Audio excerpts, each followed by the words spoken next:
আজকে আল্লাহ আমাদের উপরে নারাজ, মাইনা নেন আমার কথা। এটা উম্মত।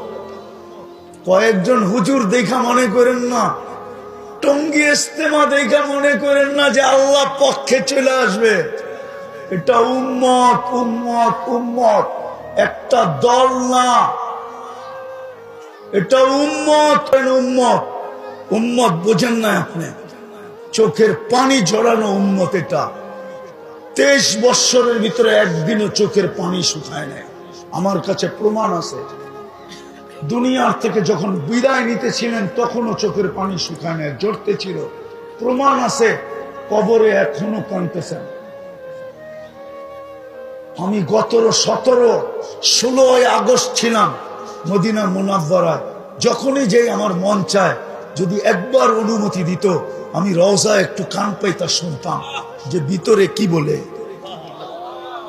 কাঁদে না চিৎকার দেয়?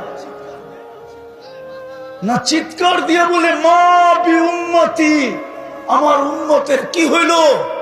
যাদের জন্য আমি 23 বছর চোখের পানি শুকাইতে দিই নাই, যাদের জন্য মৃত্যু লগ্নে দুনিয়ার থেকে চলে যাবে।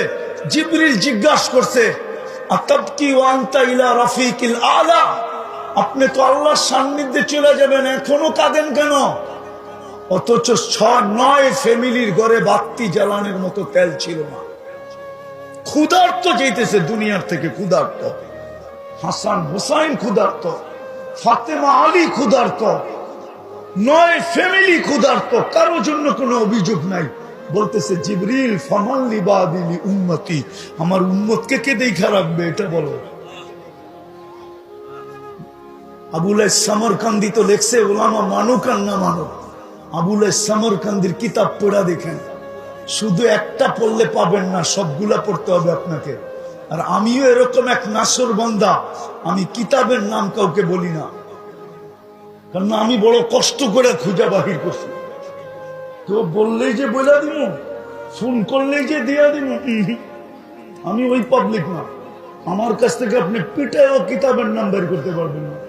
আপনি পড়েন, একদিন পাবেন ইনশাআল্লাহ, এটা আমি গ্যারান্টি দিতে পারি। আপনি পড়েন। আবুল সামরকান্দি তো লেখছেন, কবর থেকে যখন উঠবেন,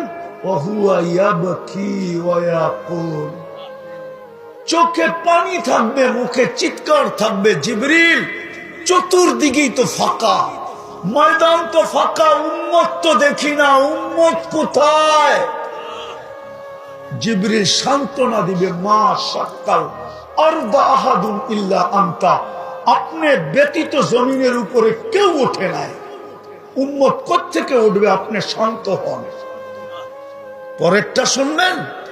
আমার জাতিকে তো দেখি এখনই যে অবস্থা দেখতেছি, ইলেকশন তো বহুত দূরে, ঠিক না?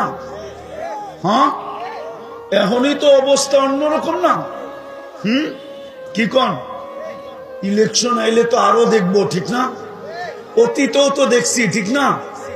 ইউনিয়ন পরিষদের একটা চেয়ার পাওয়ার জন্য মরতে রাজি ছিল, মারতে রাজি ছিল। কত বাচ্চা এতিম হয়ে গেছে, কত নববধূ বিধবা হয়ে গেছে। আপনার নবীজি তো কিয়ামতের দিন মাকামে মাহমুদ পাবে। ওলামা বলুক তো, বৈশা দেখবে কিনা চেয়ারটা কিরকম বানাইছে, বলুক না। চেয়ারে তো বসবেন না। দুটা জবাব দিছে, আমি বসলাম, চেয়ার যদি আমাকে উড়ায় নিয়ে জান্নাতে চলে গেল, আমার উম্মতের কি হবে? দ্বিতীয় জবাব দিছেন, আমি তো চেয়ারে চেয়ার আমার মানি, আমি হাত রাইখা প্রমাণ করলাম এটা আমার, কিন্তু আমি বসবো তো বসবো কি করে? উম্মতকে তো বইলা আসছি মাওঈদুকুমুল হাউজ, হাউজে সাক্ষাৎ হবে, আমি হাউজে যে অপেক্ষা করব, উম্মত যেন আমার অপেক্ষা না করে। আসতে দেরি, আমি পিপাসিত উম্মতকে পানি পান করাইতে দেরি করব না।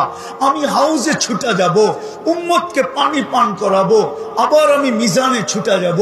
পাল্লা যদি সামনে না ঝোঁকে, তো আপনার প্রতিশ্রুতি আছে সালতুতা, আমাকে চাইলে দিবেন, আমি চাওয়ার হাত উঠায় দিব। আপনি বলে দিচ্ছেন আমাকে শাফি তু শাফা, সুপারিশ করলে মঞ্জুর করবেন, আমি ওইখান থেকে সুপারিশ করতে শুরু করব। আমি মিজানে দৌড়াবো, আমি বসবো তো বসবো কখন? তৃতীয়, আমি পলসেরাতের ওইখানে চলে যাব, উম্মত যদি পার না হইতে পারে